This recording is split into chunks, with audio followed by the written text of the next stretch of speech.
மனித உடலில் இறப்பு ஏற்பட்டு, அதாவது நம்ம இறந்து போன பிறகு 4 மணி நேரம் கழித்து நம்ம உடல்ல விறைப்புத்தன்மை ஏற்பட்டு, அது 24 மணி நேரம் இருக்கும் அப்படிங்கிறது தான் ஒரு மருத்துவ கான்செப்ட். சாயந்தரம் நம்ம 7 மணிக்கு இறந்துட்டோம்னா, இப்போ கரூரில் உள்ள அந்த எதிர்பாராத நிகழ்வு இறப்பை பற்றி தான் நம்ம பேசுகிறோம். 7 மணிக்கு இறந்துட்டோம் அப்படின்னா 11 மணிக்கு மேலே நம்மளோட உடலில் விறைப்புத்தன்மை ஏற்பட ஆரம்பித்து அது 24 மணி நேரம், அதாவது மறுநாள் சாயந்தரம் 7 மணி வரைக்கும் இருக்கும் அப்படிங்கிறது தான் மருத்துவரோட கான்செப்ட். எழுத்து பூர்வமாக நம்ம ஆதாரமாக வச்சுருக்கோம். சரி, இப்போ நேற்றைக்கு கரூர் அந்த துயரச் சம்பவம் தொடர்பாக உச்ச நீதிமன்றம் அருமையான உத்தரவு போட்டிருக்கு. எல்லாரும் சிபிஐ விசாரணை என்ன பண்ண போகுது, சிபிஐ விசாரணை என்ன பண்ண போகுதுங்கிறதுலாம் முக்கியம் இல்லை. அதை கண்காணிக்கின்ற ஒரு குழு இருக்கு இல்லைங்களா, ஓய்வு பெற்ற நீதிபதி. அப்போ ஸ்டேஜ் ப்ராசஸ் இருக்குது. சரி, இப்போது நாம் இந்த அந்த எதிர்பாராத நிகழ்வை மட்டும் பற்றி பேசலாம். முதல்ல அன்னைக்கு நம்ம 41 பேர் இறந்ததாக சொல்கிறாங்க. 41 பேர் இறந்ததாக சொல்கிறாங்க ஆச்சுங்களா. 6 மணிக்கு மேலே போஸ்ட்மார்ட்டம் செய்வதில் தவறு இல்லை, அதுக்கான ப்ரொசீஜர்ஸ் இருக்குது, அவ்வளோதான். சரி, இப்போ எதுவும் வெறும் 41 பேர் சம்மந்தப்பட்டது மட்டும்தானா? இல்லைங்க, 100க்கும் மேற்பட்டோர் படுகாயம் அடைந்திருக்கிறாங்க.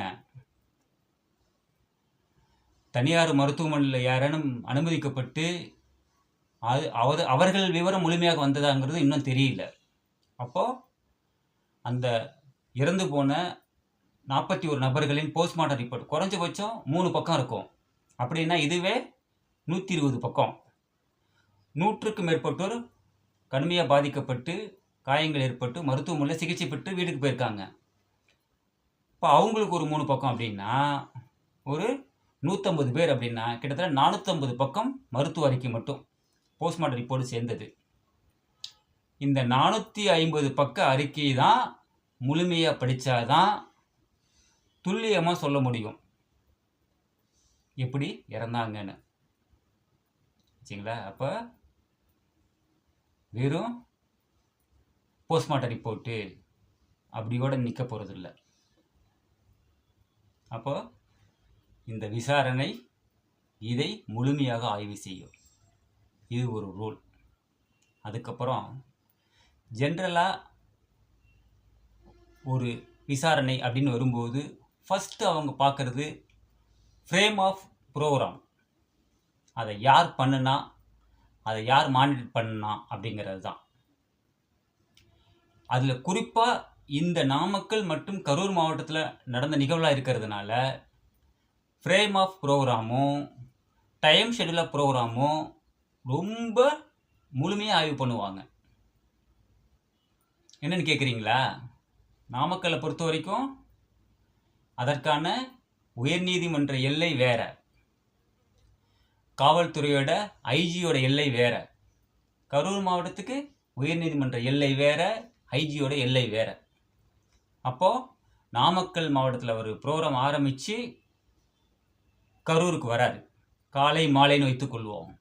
அப்போ இரு மாவட்ட எல்லையில் அந்த ஹேண்ட் ஓவரிங் இருக்கு இல்லையா, அது யார் பண்ணுனா, நாமக்கல்லில் இது மாதிரிலாம் நடந்தது அப்படின்னு விளக்கமாக சொல்லி ஹேண்ட் ஓவர் பண்ணாங்களா?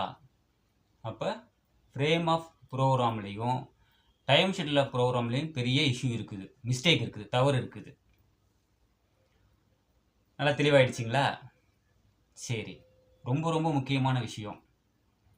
எனக்கு தெரிஞ்ச வரைக்கும் என்கிட்ட சொல்கிறவங்க சுமார் 90 பேர் ஏஆர் போலீஸ் இருந்ததாகவும் 110 பேர் ஹோம்கார்டு இருந்ததாகவும் மீதி உள்ளவங்களாம் சேர்த்து 606 பேர் டிபார்ட்மெண்ட்லேயும் டிஎன்இபி ஃபயர் சர்வீஸு இவங்கெல்லாம் இருப்பாங்க. தெரியுங்களா உங்களுக்கு? இருப்பாங்க. இவங்கெல்லாம் சேர்த்து 650 பேர் சொல்கிறாங்க. இதில் ரொம்ப முக்கியமாக கவனிக்க வேண்டியது 150 பெண் காவலர்கள் இருந்திருக்காங்க பாதுகாப்பு பணியில். அவங்கள எங்கே போனாங்க, என்ன ஆனாங்கன்னே தெரியல. அப்போது இது சிபிஐ விசாரணை மட்டுமின்றி அந்த கண்காணிப்பு குழு பயங்கரமாக வேலை பார்க்கும். கரூர் மாவட்டத்தை பொறுத்த வரைக்கும் நமக்கு தெரிஞ்சு குறைஞ்சபட்சம் இந்த police strength AR, home guard, police எல்லாம் சேர்த்தா ஸ்பெஷல் டீமு நிறைய இருக்காங்க, ஃபயர் சர்வீஸ் இதெல்லாம் சேர்த்தா ஒரு 3000 பேர் வருவாங்க.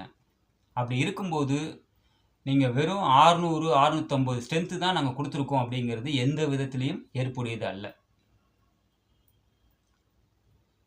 மிக முக்கியமாக ஒன்றை விசாரிக்கும். இந்த இடத்த ஆய்வு பண்ணாங்க இல்லைங்களா, அந்த அதிகாரியிலிருந்து டியூட்டியில் இருந்த அதிகாரிகள் அத்தனை பேருக்கும் மருத்துவமனை, ஆம்புலன்ஸு கிட்டத்தட்ட எனக்கு தெரிஞ்சு ஒரு 1000 நபர்களுடைய செல்ஃபோனையும் அவங்க ஆய்வு செய்யலாம். ஏன்னா 20 நாள் 30 நாள் தான் சிசிடிவி ஃபுட்டேஜ் கிளியரிட்டி கிடைக்கும், ஆட்டோமேட்டிக் அலைஞ்சிரும்னு சொல்லுவாங்க. ஆனால் செல்ஃபோனை பொறுத்த வரைக்கும் 1 வருஷம் இருக்கும். Tower location, call incoming out going datas எல்லாமே. இப்போது இந்த உச்சநீதிமன்றம் நமக்கு விரைவாக இந்த உத்தரவை கொடுத்துருக்கு. 2 வருஷம் கழிச்சு, 1 வருஷம் கழிச்சு ஆய்வு சரியாக வரல, முடிவு சரியாக வரலன்ன பிறகு சிபிஐ இது மாதிரி கண்காணிப்பு குழு போடுறதுக்கு பதிலாக விரைவாக போடும்போது பலன் நிறைவாக கிடைக்கும். சரி, இதில் அந்த பரப்புரைக்கு அனுமதி கேட்ட தமிழக வெற்றி கழகத்தின் கட்சியினருக்கு எந்த பொறுப்பும் இல்லையா அப்படின்னா அவர்களுக்கு நிறையவே உண்டு. அவங்க முதல் நாள் சாயந்தரம் நாமக்கலுக்கும் போயிருப்பாங்க, கரூருக்கும் போயிருப்பாங்க. அப்போ அவங்க அங்கே என்ன கண்காணித்தாங்க, அவங்க என்ன தலைமைக்கு கொடுத்தாங்க, இது எல்லாமே கண்காணிக்கப்படும். அப்போது இந்த சிபிஐ விசாரணை, அதற்கு மேலான கண்காணிப்பு குழு என்கிற உச்சநீதிமன்றத்தின் உத்தரவை நீங்கள் எளிதில் கடந்து போக முடியாது. தமிழ்நாட்டுக்கு நிச்சயமாக ஒரு நல்ல விடிவு காலம் கிடைக்கும் அரசியலுக்கு. அப்போ என்னென்ன பார்ப்பாங்க, frame of programme, time schedule of programme, hand overing, strength, protection strength, safety strength, பேசியவர்கள் யார் யார், முன்னே சென்றவர்கள் யார், பின்னே சென்றவர்கள் யார். பொதுமக்கள் உங்களுக்கு தெரியுங்களா, சாதாரணமாக நம்ம போலீஸ் விசாரணை ஆய்வு பண்ணாங்கன்னா பொதுமக்கள் கருத்தையும் சாட்சியும் சொல்ல முன் வர மாட்டாங்க, தாமாக முன் வந்து. ஆனால் சிபிஐ விசாரணை, அதற்கு மேலான கண்காணிப்பு குழு அப்படிங்கும்போது பொதுமக்கள் விரும்பி சாட்சி சொல்லுவாங்க, விரும்பி கருத்துக்களை சொல்லுவாங்க. அது இந்த விஷயத்திற்கு கூடுதல் பலம். தெளிவாயிட்டோம் இல்லைங்களா? செல்ஃபோனை பொறுத்த வரைக்கும் சட்ட விதிகள் அப்படி தான் சொல்லுது, தொலைத்தொடர்பு சட்டங்கள் இதுதான் சொல்லுது. 1 வருஷத்துக்கு மேலே எந்த செல்ஃபோன் நிறுவனங்களும் நம்மளுடைய தொடர்பு குறித்த ஆவணங்களை வச்சிருக்காது. ஆட்டோமேட்டிக்காக அழிஞ்சிரும், இல்லைன்னா இவங்க அழிச்சிடுவாங்க. சிசிடிவி ஃபுட்டேஜை பொறுத்த வரைக்கும் 20 நாள் 30 நாள் தான், அது ஆட்டோமேட்டிக்காக அழிஞ்சு போயிடும். பாடியோட நம்ம சொல்லிட்டேன், இறந்து போனதுக்கப்புறம் 4 மணி நேரம் கழித்து தான் விரைப்புத்தன்மை ஏற்பட ஆரம்பித்து 24 மணி நேரம் இருக்கும். அப்போது 6 மணிக்கு மேலே போஸ்ட்மார்ட்டம் செய்ததில் எந்த குறைபாடும் இல்லை. ஆனால் போஸ்ட்மார்ட்டம் அறிக்கை, அன்னைக்கு படுகாயமுற்ற 100க்கும் மேற்பட்ட மக்களின் மருத்துவ அறிக்கை, இதையெல்லாம் இப்போ நான் சொன்னதெல்லாம் சேர்த்து பார்த்தோம்னா ஏறக்குறைய 7000 பக்கங்கள் வரும். நல்லா யோசனை பண்ணி பாருங்க. யார் யாருக்கெல்லாம் கிடுக்குப்பிடி விசாரணை இருக்குன்னு தெரியுங்களா? நல்ல உத்தரவை உச்சநீதிமன்றம் எனக்கு தெரிந்து பிறப்பித்திருக்கு. கரூர் மாவட்டம் சாதாரண மாவட்டம் இல்லைங்க, அங்கே அது அதிகமாக குற்றங்கள் நடைபெறும் மாவட்டம், அதிகமாக சந்துக்கடைகள் ஓடக்கூடிய மாவட்டம், அதிகமாக அரசியல் ஆளுமைகளின் அதிகாரம் நிறைந்த மாவட்டம். எனவே அந்த மாவட்டத்திற்கு இது போன்ற ஒரு விசாரணையும் அதை கண்காணிக்கிற ஒரு குழுவும் உச்ச நீதிமன்றத்தால் அமைக்கப்பட்டிருப்பதை நம்முடைய சேஞ்ச் சேலஞ்ச் சேனல் இருகரம் கூப்பி வரவேற்கிறது.